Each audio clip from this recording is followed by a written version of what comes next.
우리 하나님 말씀 디모데전서 6장 11절부터 마지막 절 21절까지 우리 교독하는 시간 갖겠습니다.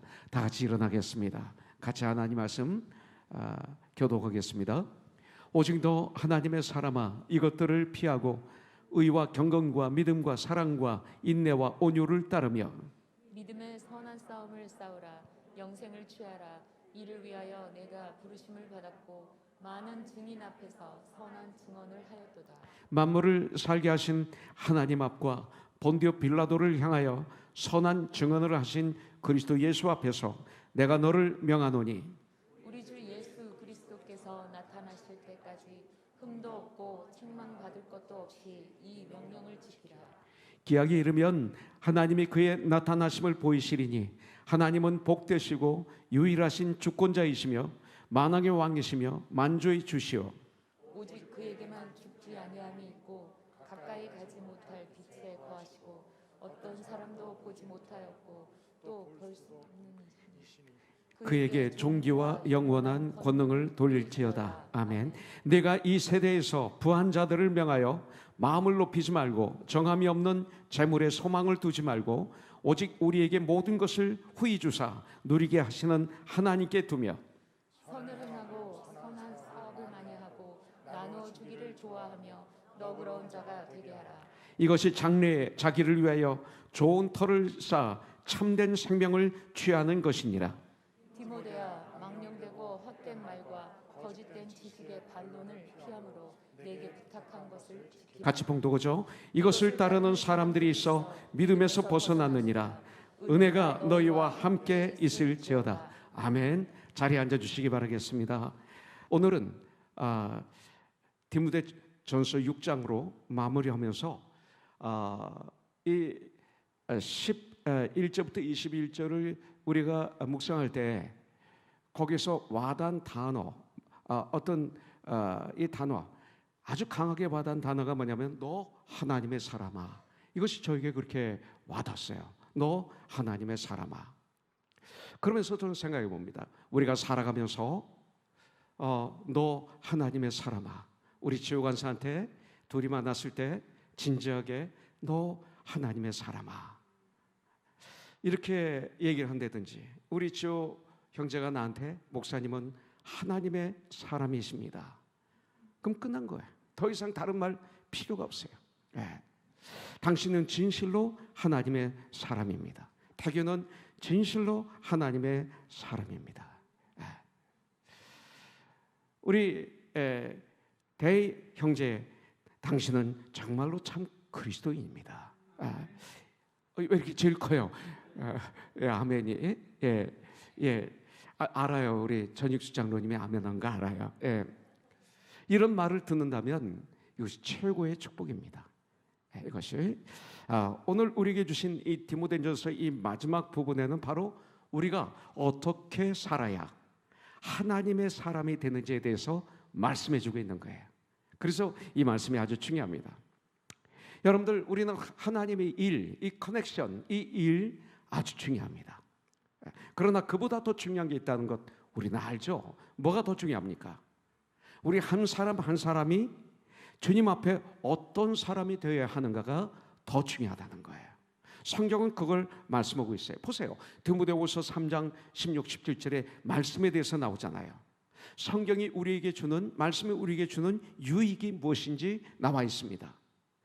성경은 모든 성경은 하나님의 감동으로 된 것으로 교훈과 책망과 바르게 함과 의로 교육하기에 유익하니 이는 하나님의 사람으로 온전하게 하며, 이게 제일 중요한 거예요. 하나님의 사람으로 온전하게 하며 모든 선한 일을 행할 능력을 갖추게 하려 함이라. 그 다음에 이제 일이에요. 마치 사도행전 1장 8절에 보면 오직 성령이 너에게 임하시면 권능 받고 그 다음에 예루살렘과 온 유대와 사마리아와 땅까지 이르러 내 증인이 되리라. 증인의 사명 너무 중요해요. 근데 그 전에 뭐예요? 바로 이것이 더 중요하다. 온전케 되는 것이 아주 중요해요. 성령이 임하시는 것이 아주 중요하다는 것입니다. 성경이 우리에게 주는 유익에 대해서 17절에서는 온전하게 하는 것이라고 그랬어요. 그리고 제가 참 좋아하는 성경 구절, 여러분들 에베소서 4장 13절에 보면 우리가 다 뭐예요? 온전한 사람이 돼요. 온전한 사람이 돼요. 이런 말씀이 있습니다. 그래서 이런 말씀을 통해서 보면 우선순위에 있어서, 우리의 크리스천들의 우선순위에 있어서 일도 중요하지만 일보다 더 중요한 것이 뭐냐? 사람됨이 중요한 것을 먼저 강조하고 있어요. 사람이 돼, 진정한 그리스도인이 돼야 돼. 진정한 하나님의 사람이 되는 것이 더 중요하다고 오늘 말씀하고 있어요. 하나님은 우리들에게 한 24년 전에 이렇게 아름다운 성전을 주셨습니다. 그러나 이 눈에 보이는 이 성전도 중요하지만 그보다 우리들 한 사람 한 사람의 인격의 성전, 이 한 사람 한 사람의 진정한 성전을, 성전의 집을 이 안에 잘 짓는 것이 더 중요하다고 오늘 우리에게 가르쳐주고 있습니다. 물론 우리가 보이는 성전도 아름답게 지어야 되겠지만 우리 마음의 성전이, 보이지 않는 이 마음의 성전이 더 잘 지어져 갈 수 있기를 주님은 명령하시는 거예요.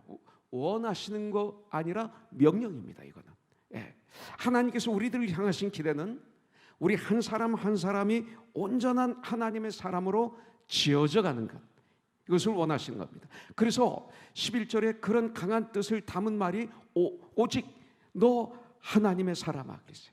오직 너 하나님의 사람아 하는 말로 이제 디모데후서는 마무리 짓고 있는 것을 볼 수가 있습니다. 이 사도 바울이 오늘 주신 말씀에서 강조하고 있는 것이 무엇인가요? 바울은 어떤 사람들이 이단에 잘 빠지고 있는지를 디모데 전서를 통해서 우리에게 가르쳐 주시면서 디모데에게 말하면서 9절에 보면 부하려 하는 자들은 시험과 올무와 여러 가지 어리석고 해로운 욕심에 떨어지나니 곧 사람으로 파멸과 멸망에 빠지게 하는 것이라 이렇게 말하고 있어요. 여기서 떨어지나니 빠지게 하는 것, 빠지게 한다 라는 이 말은 어떤 잘못된 대상에게 완전한 포로가 되어 있다. 그래서 완전히 노예가 된 상태, 이런 상태를 말하고 있는 것입니다. 이런 사실을 경고하면서 오늘 너 하나님의 사람아로 시작합니다.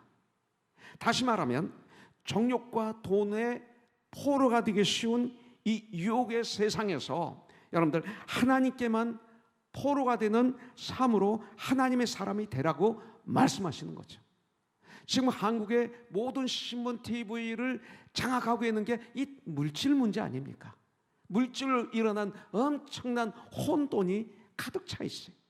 그렇게 평생 잘 살 수도 있는 사람들인데 왜 거기에 빠져서 허우적거리고 있어요? 이미 그들은 물질의 노예가 됐기 때문에 선과 악 필요 없어요. 남이 죽어가든 살아가든 관계가 없어요. 자기 책무를 다 집어던졌어요. 나만 살면 돼. 얼마나 가슴이 아픈지 모릅니다. 근데 가슴 아파하고 있으면 안 되죠. 내가 그런 사람이 되면 안 되는 거죠. 오늘 우리 주님은 말씀하십니다. 여러분들 이런 사실을 경고하면서 주님은 오직 너 하나님의 사람아로 시작하는 거예요. 여러분들 너 하나님의 사람아. 성경은 아무에게나 하나님의 사람이라고 말씀하지 않습니다. 구약시대도 하나님만을 중심으로 삼았던 참 선지자들을 향해서 하나님께서는 너 하나님의 사람이라고 부르시는 것을 볼 수가 있어요. 신명기 33장 1절에 보니까 하나님의 사람 모세가 나와요. 하나님의 사람 모세가 세상을 떠나기 전의 모습을 소개하면서 일평생 하나님만을 바라보고 살았던 그에게 하나님의 사람 모세가 죽기 전에 이렇게 모세에 대해서 기록하고 있습니다. 열왕기상 17장 24절에도 선지자 엘리야가 나옵니다. 사르밧 과부의 집에서 머물고 난 후 겪게 되는 여러 가지 사건을 말하며 그중 하나가 과부의 아들이 죽은 사건입니다. 아들이 죽게 된 이 절망적인 상황에서 여인은 선지자 엘리야에게 호소합니다. 이때 엘리야가 하나님께 부르짖음으로 엘리야가 한 게 아니라 죽었던 아들이 살아나는 이런 기적과 표적이 일어나죠. 엘리야의 이 기도의 능력과 그의 경건함을 가까이서 아주 자세히 지켜보고 있던 이 여인이 엘리야에게 고백한 말이 바로 이 말이에요. 24절에 보니까 여인이 엘리야에게 이르되 내가 이제야 당신은 하나님의 사람이시요. 여러분들, 당신의 입에 있는 여호와의 말씀이 진실한 줄 아노라 하니라. 자세히 지켜보고 난 다음에, 여러분들, 너무나 귀한 고백입니다. 오늘 인우를 큐티를 시켰어요. 잘한다고 시킨 거 아닙니다.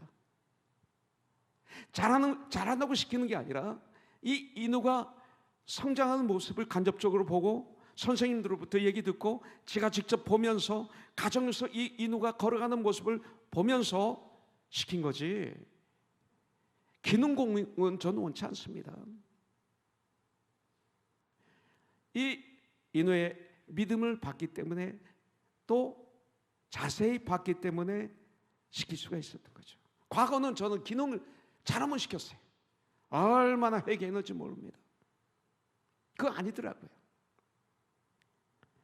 여러분들, 나를 잘 아는 사람이, 내 약점이 무엇인지를 다 아는 사람이 나를 향해서 진실로 당신은 정말 하나님의 사람입니다, 이 목사님은 진정 하나님의 종 목사님이십니다, 이 소리를 들으면 저는 죄송하지만, 하나님께 죄송하지만 동시에 너무나 행복할 거예요.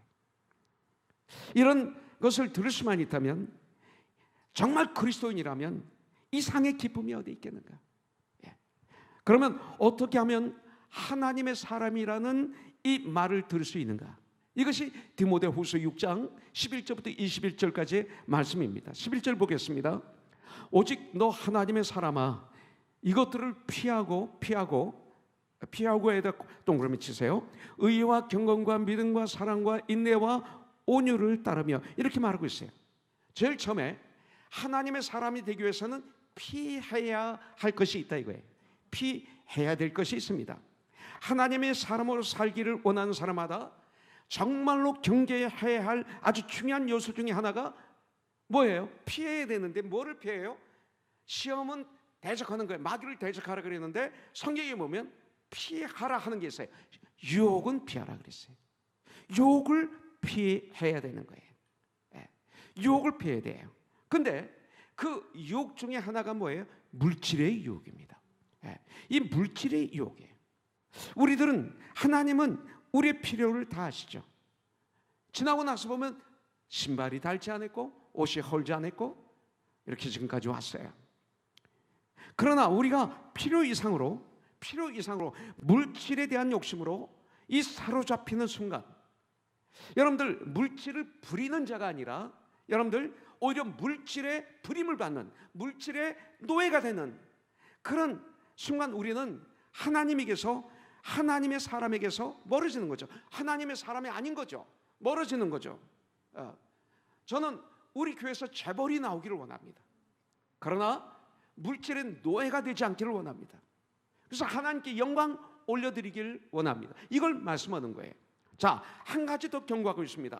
6장 20절에 보니까 디모데야, 망령되고 헛된 말과 거듭된 지식의 반론을 피함으로 내게 부탁한 것을 지키라, 이렇게 말씀하고 있어요. 자, 무엇을 피해야 돼요? 두 번째는요, 물질입니다. 두 번째는 필요 없는 변론, 쓸데없는 변론을 피하라고 오늘 말씀하고 있습니다.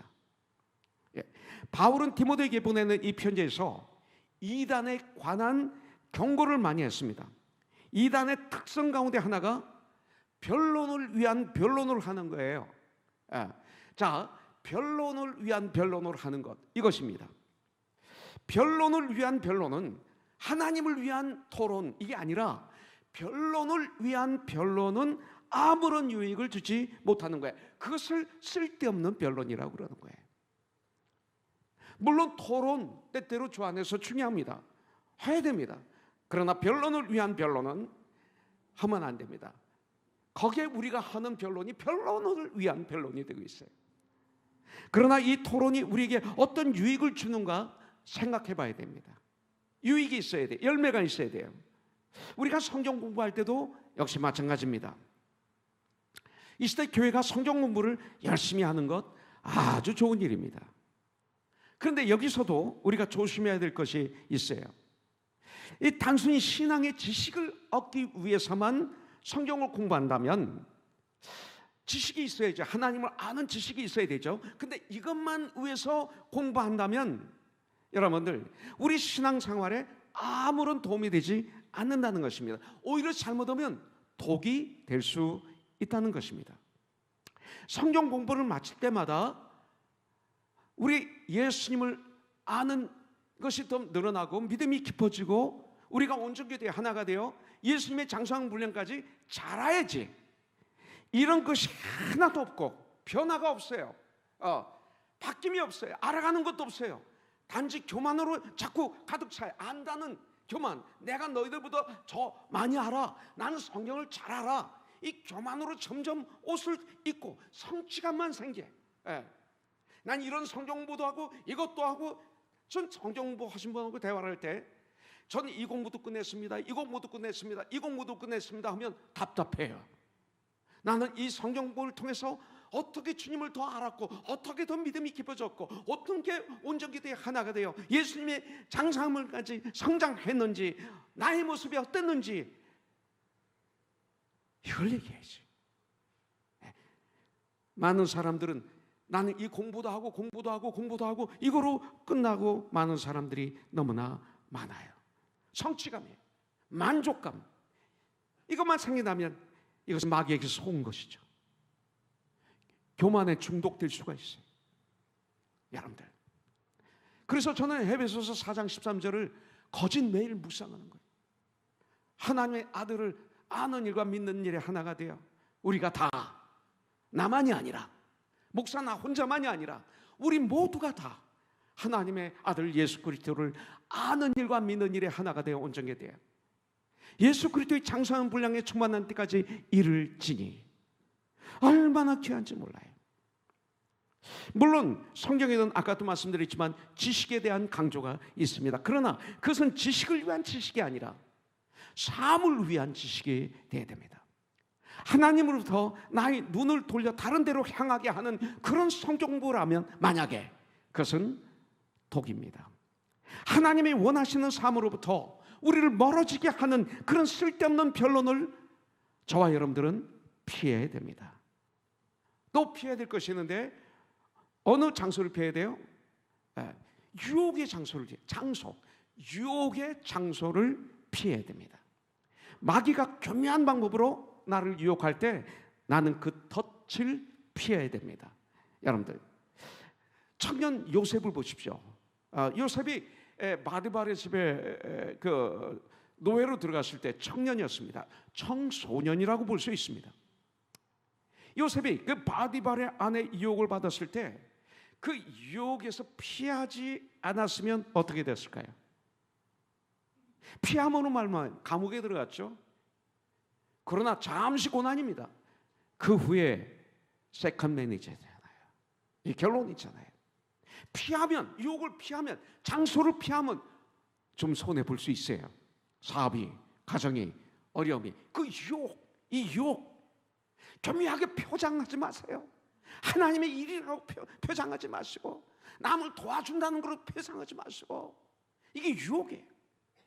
그런 장소를 우리는 피해야 돼요. 여러분들 아주 중요합니다. 다윗이 사울 왕으로부터 추격을 당합니다. 3,000명의 정예 군대를 가지고 피해 도망다니다가 사울 왕을 죽일 수 있는 기회가 왔을 때 다윗은 사울 왕을 죽이는 것은 하나님 뜻이 아닌 걸 알았어요. 죄라는 것을 알고 그 자리를 피했습니다. 떠났습니다. 죄의 자리를 떠났습니다. 왜 사울 왕을 죽이지 않았을까요?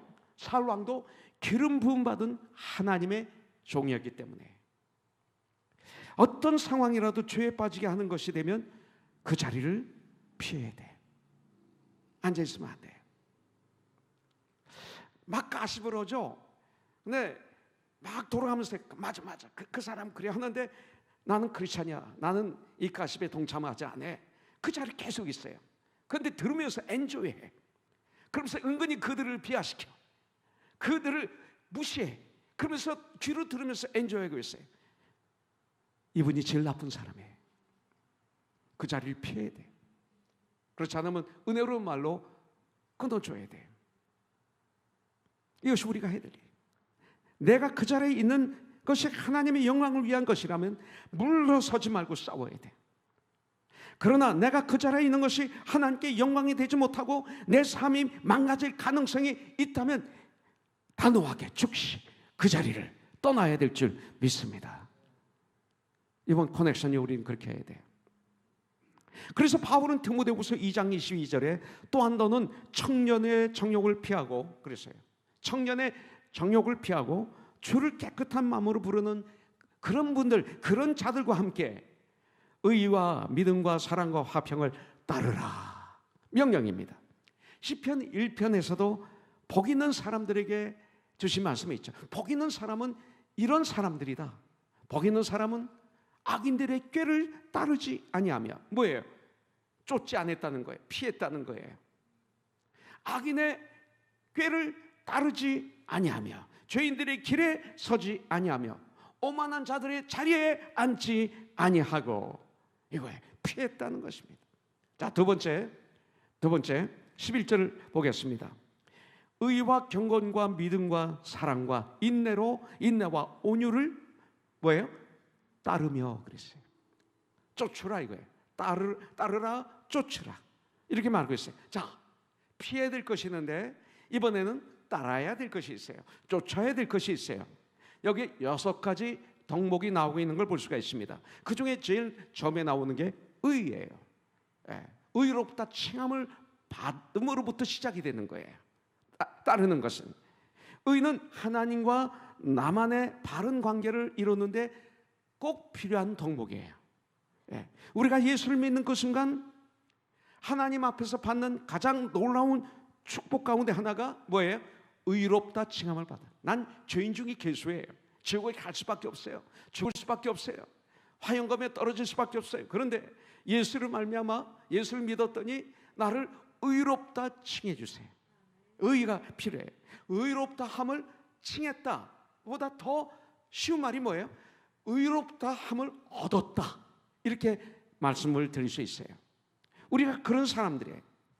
다음에 강조하는 것이 덕목이 뭐냐면 경건입니다. 경건. 의가 하나님과의 관계를 강조한 인격적인 이 덕목이라면 경건은 그 하나님을 향해서 나가는 나의 삶의 자세예요. 나의 삶의 자세예요. 그래서 의와 경건은 같이 붙어 있어요. 사실은. 자, 다시 말하면 하나님을 닮아가는 인격적인 특성이 경건이에요. 그래서 욥은 온전하고 정직하며 하나님을 경외하며 악에서 떠난 자였더라 그랬어요. 경외한다, 경건한 삶, 이걸 얘기하고 있어요. 이걸 따라야 돼요. 성경은 명령입니다.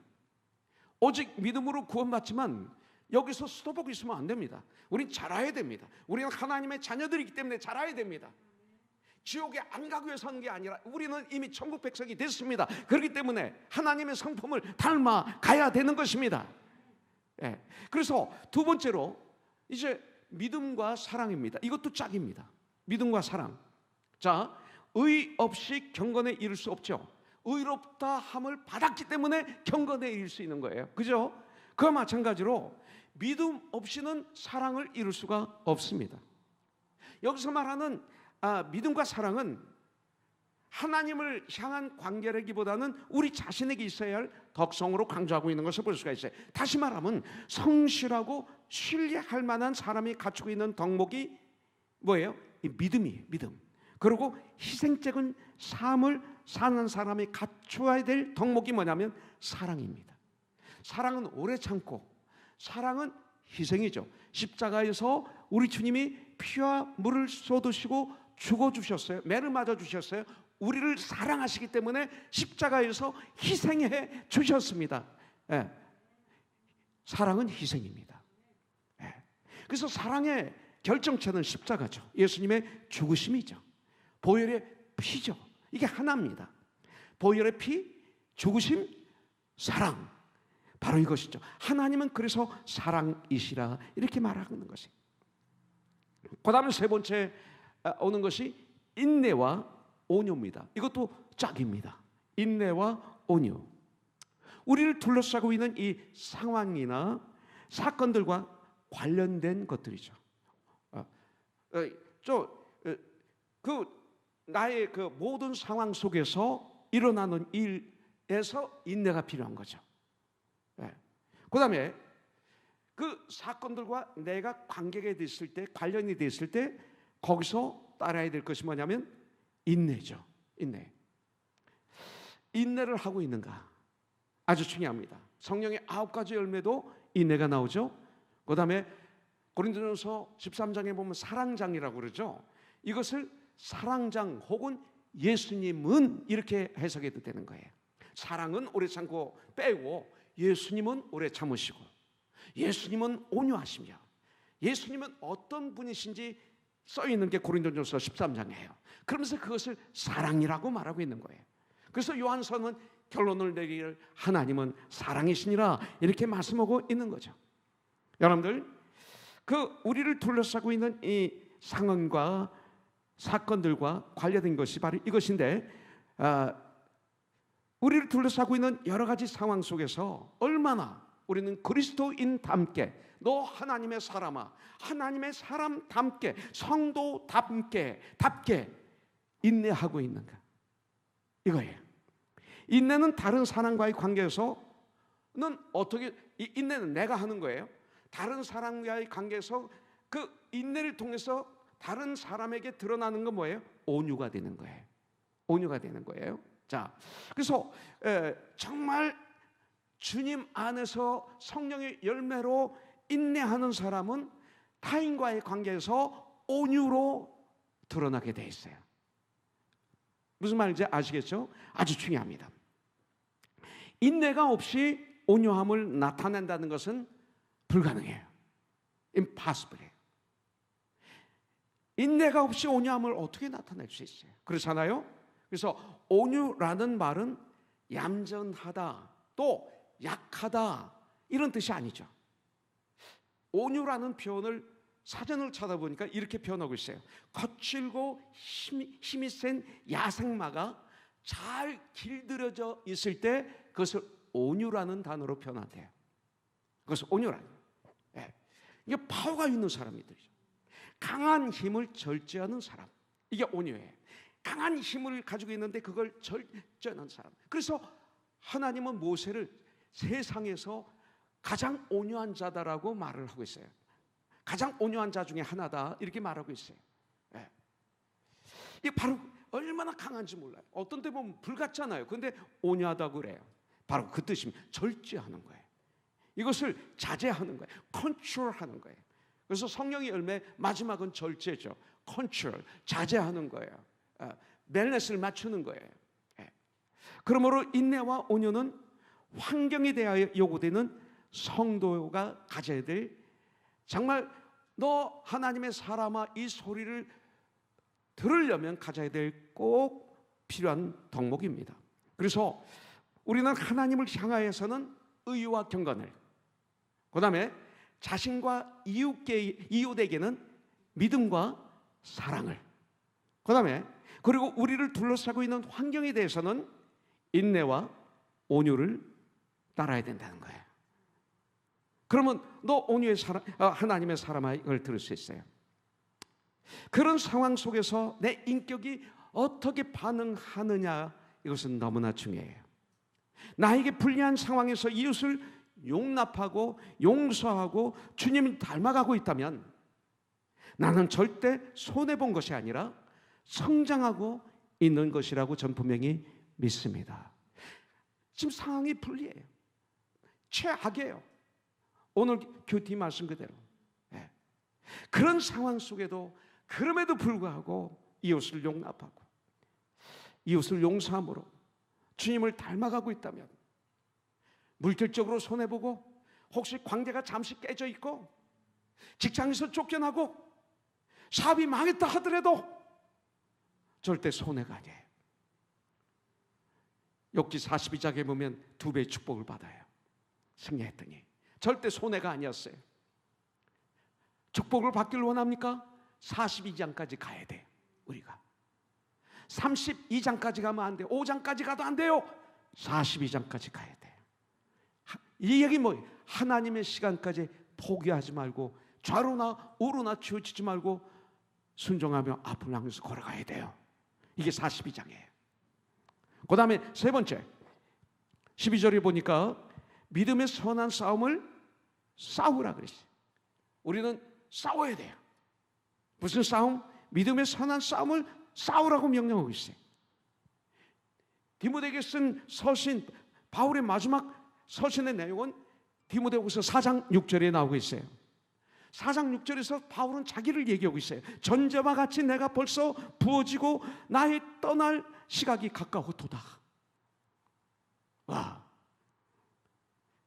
이처럼 바울은 자기가 이 땅에서의 인생의 마지막이 다가오고 있는 것을 바라보면서 아주 자연스럽게 고백하고 있어요. 이것이 저와 여러분들이 돼야 돼요. 디모데후서 4장 7절에 보니까, 그 다음 절에 보니까 나는 선한 싸움을 싸우고 지금까지 나의 달려야 할 길을 마치고 믿음을 지켰으니, 이거예요. 싸운다는 말은 사탄과 싸운다는 얘기예요. 죄와 싸운다는 거예요. 불의와 싸운다는 거예요. 마귀와 싸운다는 거예요. 다른 사람과 싸우는 거 아닙니다. 이 시대에 잘못하면 교회들이 마귀와 싸우는 게 아니라 사람들과 싸우죠. 목사와 싸우고 장로와 싸우고 성도와 성도가 싸우고. 우리 하나님이 얼마나 아파하시겠어요. 변화될 생각은 안 하고 회개할 생각은 안 하고 성장할 생각은 안 하고 주님을 닮아갈 생각은 안 하고. 다른 사람이 마귀짓을 하니 싸워야 한다고 생각하면 큰 착각입니다. 나의 가장 큰 마귀가 누구예요? 나 자신이에요. 나 자신 안에 있어요. 그래서 선한 싸움은 다른 사람과 싸우라는 이야기가 아니라, 여기서 말하는 선한 싸움은 바로 너 자신과 싸우라 이거예요. 바로 너 자신과 싸우라. 매 순간. 우리 전쟁이잖아요. 선택의 전쟁, 생각의 전쟁, 언어의 전쟁, 다 전쟁. 이 선한 그 삶 속에서 선한 싸움을 싸워라, 너 자신이. 이렇게 성경은 말하고 있어요. 뿐만 아니라 하나님이 기뻐하시는 선한 일을 행할 때 그것이 바로 적극적인 의미의 싸움이에요. 선한 일, 선한 일을 위하여 너를 구원하였다. 에베소서 2장 10절에 나오잖아요. 그래서 오늘 주신 말씀 18절에서 선을 행하고 선한 사업을 많이 하고 나눠주기를 좋아하며, 한 번도 나눠준 본 적이 없는 분 계세요? 내 아들, 딸 말고, 내 아내, 남편 말고. 나눠주지 않는 분은 자기 집안 식구는 정말 잘하더라고요. 근데 나눠줘도 찌꺼기 나눠주는 거 말고 내가 필요한 거 줘보신 적이 있어요? 내가 필요한 걸 줘보신 적이 있어요? 그분이 꼭 필요한 걸 줘보신 적이 있어요? 내가 줬는데 그분이 이걸 어떻게 처리할지 몰라서 고민하게 주는 거 말고, 우리가 주는 것 중에 찌꺼기를 주는 게 너무 많아. 내가 필요 없는 걸 주는 게 너무 많아요. 그래서 그걸 받으면 이거 어떡하지, 줬는데 버릴 수도 없고 쓸 수도 없고, 나 이거 못 쓰는데, 이거 먹으면 나 지금 큰일 나는데, 의사가 이거 먹지 말라고 그랬는데, 예를 들어서 이런 것들이 있잖아요. 여기서 나눠주기를 좋아하면은 그분에게 주 안에서 필요한 것을 주는 거예요. 이걸 나눠주는 거예요. 너그러운 자가 되게 하라. 디모데에게 이렇게 말하고 있는 거예요. 디모데가 목사인데도 나눠자래. 이 시대 저 같은 목사가 깨어있지 않으면 주는 걸 잊어버려요. 받는 것만 유스돼가지고 큰일 나요. 그러면 그리고 입으로만 축복하고 끝내요. 큰일 나요. 김경 목사님이 한번 부흥회하셨는데 간증하는 걸 들었어요. 올림픽 스트리트에 옛날에, 아주 옛날에 80년대 70년대 80년대 조선옥인가 내가 이름을 잊어버렸어요. 저도 거기 가끔 갔는데 거기가 단골이에요. 우리 목사님 항상 성도들과 같이 가서 대접을 받다 보니까 혼자 가서 식사를 하고 그냥 나오셨대요. 그랬더니 웨이트레스가 따라 나오면서 돈 달라고 그러더래요. 자기가 깜짝 놀랐대요. 내가 이렇게 유스됐구나, 대접받는데 이렇게 유스됐구나, 이걸 간증하시더라고요. 저는 그 당시 제가 신학교 다닐 때니까 이게 굉장히 머리에 박혀서 참 김경 목사님한테 주님 안에서 감사해요. 남들에게 대접하는 이런 것이 습관화되어 있었지만 과거에는 그냥 습관, 아부, 또 칭찬 듣기 위해서 했는데 김경 목사님의 말씀을 듣고 난 다음부터는 달라졌어요. 어떻게 줘야 되지? 어떻게 섬기는 거지? 어떻게 대접하는 거지? 성경은 뭐라고 말씀하지? 이거 아주 고민하기 시작했어요. 여기까지 오게 됐어요. 여러분들, 우리가 주님 앞에 서는 날, 세상에 사는 동안 얼마나 많은 돈을 벌었느냐, 이거 중요해요. 중요하지만 죽음을 앞에 섰을 때는 사실은 이거 아무 문제가 되지 않아요.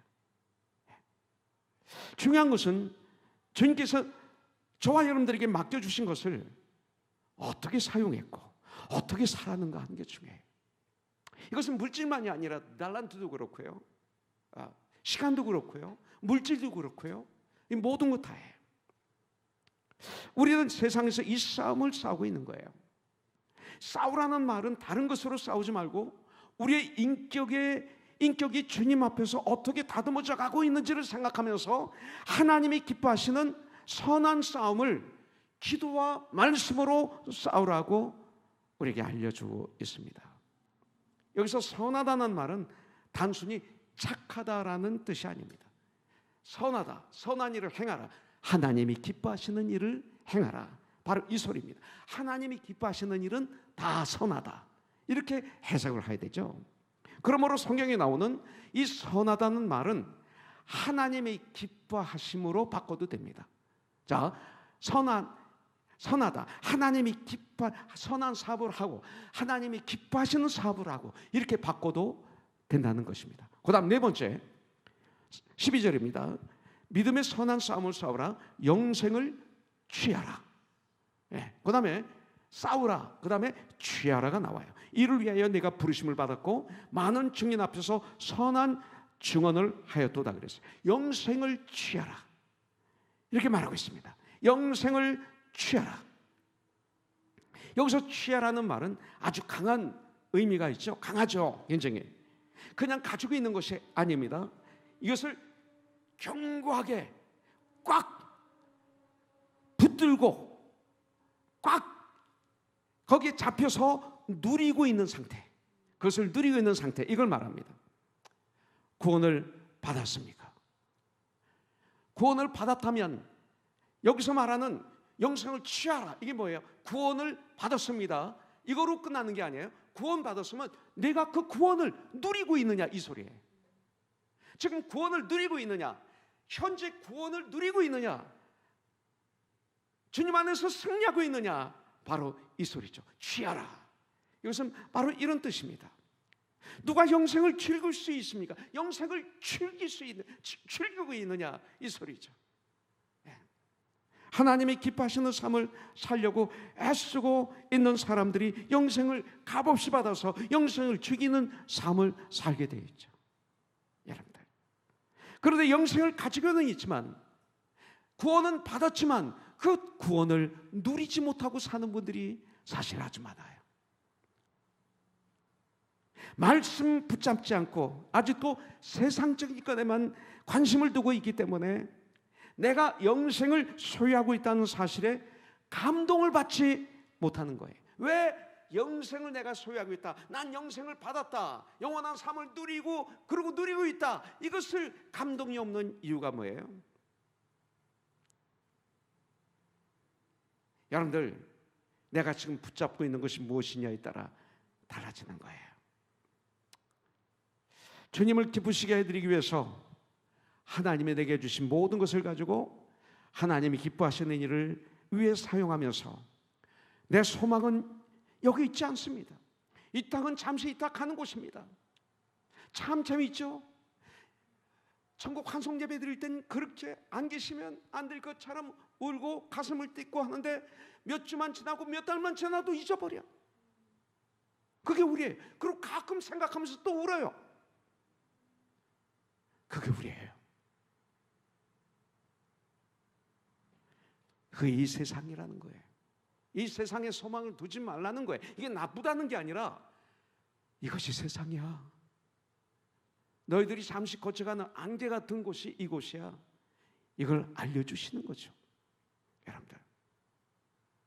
그렇기 때문에 내 소망은 여기 있지 않습니다. 고백할 수 있는 거예요. 이걸 알면, 그리고 바로 주님 나라에 있습니다 라고 증거하는 삶을 사는 사람이 예수 안에서 영생을 취하는 삶을 사는 거예요. 영생을 누리는 삶을 사는 거예요.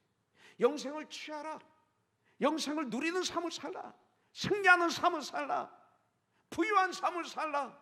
예수님으로 승리하라. 현재 구원을 누리라.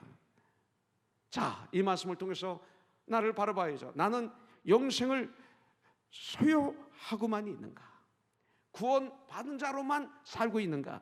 아니면 영생을 누리며 즐거워하고 있는가? 구원을 누리고 있는가? 바로 이겁니다. 그리고 즐거운 삶을 주 안에서 살고 있는가? 오늘 주신 말씀 19절에 보니까 이것이 장래에 자기를 위하여 좋은 터를 쌓아 참된 생명을 취하는 것이 말하고 있어요. 이 말, 내 소망은 천국에 있습니다. 이 몸의 소망과 인가 오직 주 예수 뿐일세. 이거예요. 이렇게 외치면서 이 세상에서 무언가 잡으려 발버둥 치고 있다면 여러분들, 이중의 삶이죠. 그 사람은 진정으로 영생을 누리고 있지 못한 상태, 미지근한 삶, 이것도 아니고 저것도 아닌 삶, 차든지 덥든지 둘 중에 하나를 택하라. 미지근하면 내가 너를 토해내치리라. 라오디에 주신 그 말씀이 이거 아닙니까? 나에게 주어진 것을 하나님이 기뻐하시는 일에 내놓을 수 있는, 그리고 그런 일을 하면서 여러분들 그 마음에 주님이 주시는 말할 수 없는 기쁨이 있는 사람, 영생을 즐기고 있는 사람이라고 믿습니다. 고통 중에, 그 아픔 중에, 그 어려움 중에 이 영혼 깊숙한 곳에서부터 일어나는 영혼의 즐거움, 기쁨, 누리는 삶. 그 다음 끝으로 20절, 디모데야, 망령되고 헛된 말과 거짓된 지식의 반론을 피함으로 내게 부족한 것을 지키라.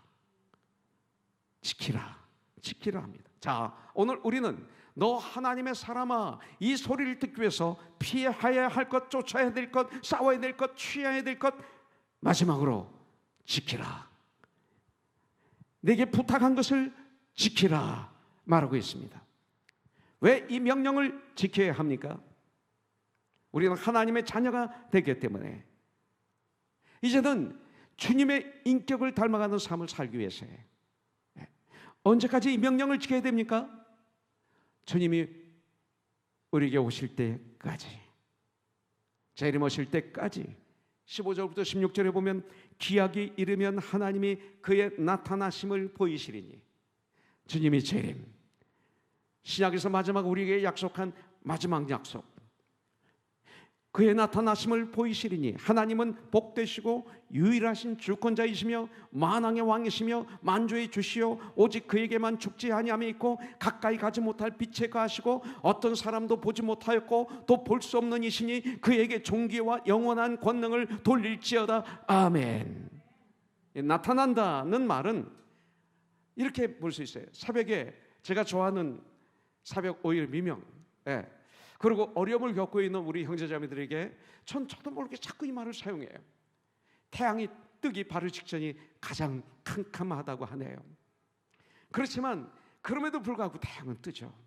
지금 가장 캄캄한 시간인지 모릅니다. 그러나 곧 태양이 뜹니다. 하나님이 역사하십니다. 힘내세요. 이 말을 듣고 힘을 내고 이러신 분들 계실 거고, 이 말을 그냥 지나치신 분도 계실 거예요. 저 이 말을 참 좋아해요. 근데 오늘 또 나타나시리라. 이 말은 새벽에 태양이 밝아오는 모습을 가리키는 것이라고 그래요.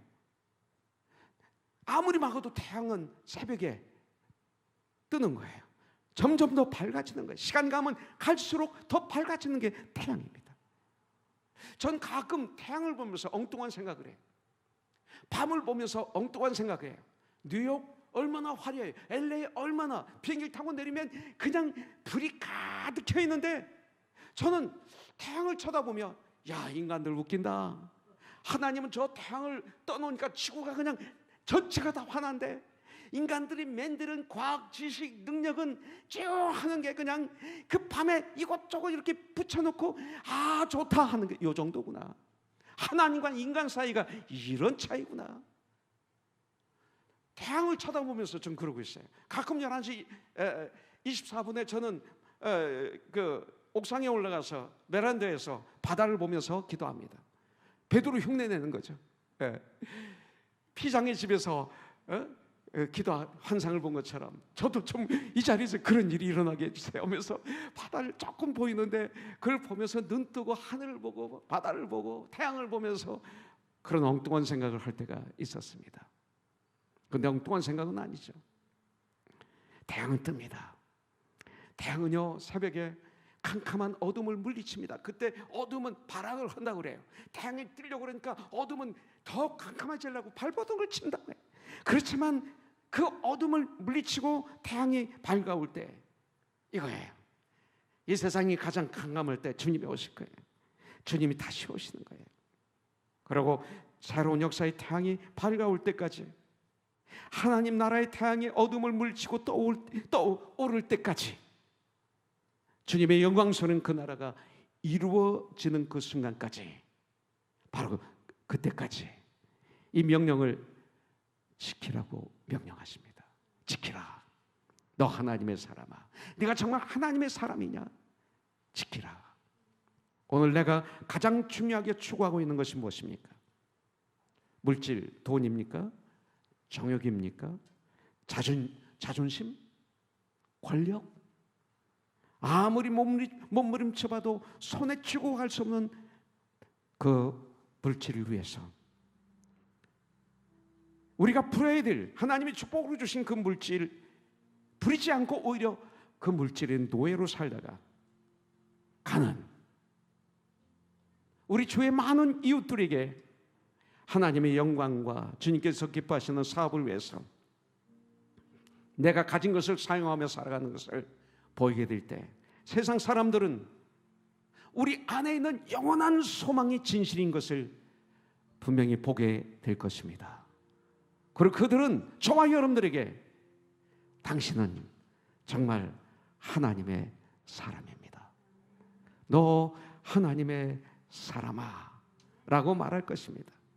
이번 이 커넥션이, 이번 이 노아스 아크 페스티벌에서, 이 어려운 팬데믹 기간에도, 아니 내가 만나는 모든 사람들에게 우리는 바로 이 소리를 들어야 될 줄 믿습니다. 그리스도인으로서 당신은 간사한 사람이야. 당신은 이중인격자야. 당신은 너무 게을러요. 당신은 진실하지 못하네요. 당신은 왜 이렇게 주위에 아픔만 주십니까? 당신은 왜 이렇게 아부만 합니까? 왜 이렇게 진실되지 못할까요? 난 당신의 말을 믿을 수가 없어요. 하도 거짓말을 많이 해서. 당신 같은 사람이 교회를 나간다면 난 교회 안 나가고 싶지 않아요. 그게 아닌, 너 하나님의 사람아, 지금 하나님의 사람아, My son Joshua, 하나님의 사람아. 거기 끄떡끄떡하잖아요. 너무 좋아요. 너 영복 하나님의 사람아. 아멘. 네, 그렇게 하세요. 이 몸의 소망 무행가 우리 주 예수뿐일세. 우리 주 예수 밖에는 믿으리 하주 없도다. 굳건한 반석이시니 그 위에 내가 서리라. 그 위에 내가 서리라.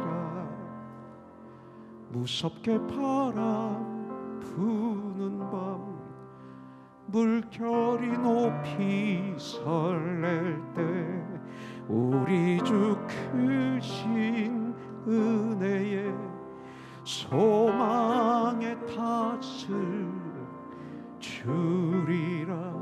굳건한 반석이시니 그 위에 내가 서리라. 그 위에 내가 서리라. 이민옥 군사님 발 괜찮죠? 우리 독구 장로님 뒤에 숨어서 안 보였어. 난 계신 걸 몰랐어. 네. 너 인호가 하나님의 사람아. 아멘. 세상에 믿던, 같이 할까요? 끊어질 그날 되어도, 끊어질 그날 되어도 구주의 언약 미사와 내 소망 더욱 크리라. 굳건한 반석이시니 그 위에 내가 서리라. 그 위에 함께 올려보세요. 서리라.